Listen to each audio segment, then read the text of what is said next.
How do we keep this up? How do we keep this up? I don't know how you will keep it up. I don't know how many of you will want to keep it up.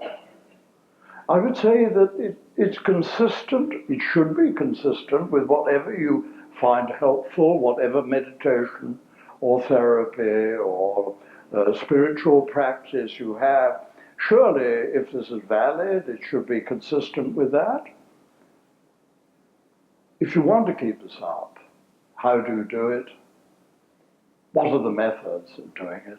Well, I'll give you one or two more tips, perhaps, about, what shall I say, keeping this experience, this vision of who we really, really, really are, green in our experience, coming back to it and back to it till it's natural in the end, to be natural.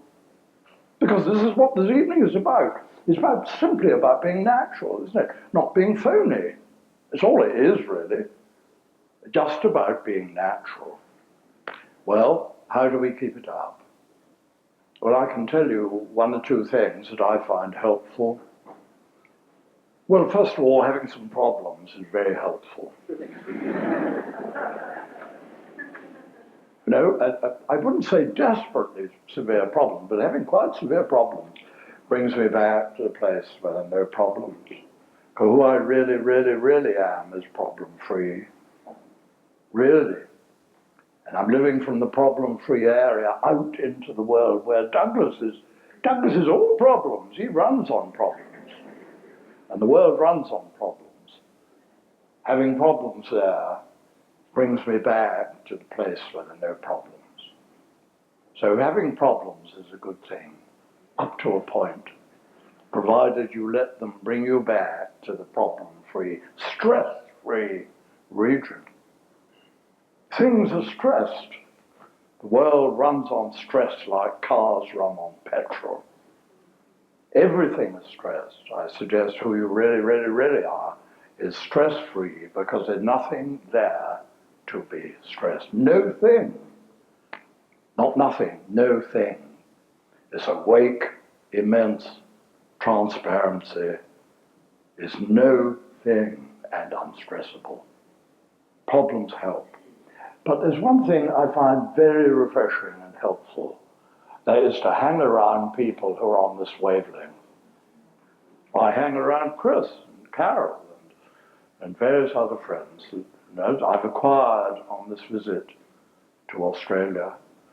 They refresh me and help me to remain clear.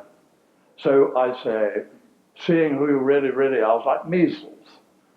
Catching. Really is catching. Isn't it, Chris? It's really catching. So stay around people on this wavelength. You say, well, I don't think I know anybody on this wavelength. All right, show them. You could go away from here and show a dozen people tonight. Chris tells me he came back on a plane from Adelaide and kind of more or less by accident shared this with his friend next door to him. And it's eminently shareable. It's the only thing you can share with people.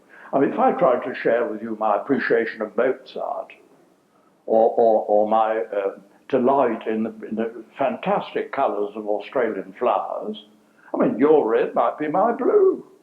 And Mozart, well, I mean, how could I explain what I feel about Mozart? Or any other ideas, almost incommunicable.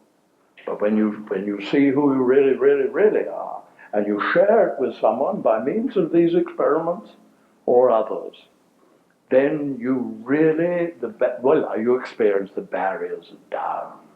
They're really down. And you can go away from here and show people.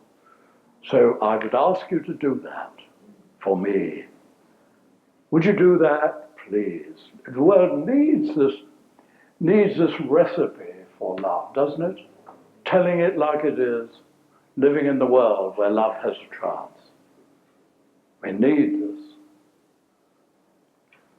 Practicing this is fun, refreshing, efficient.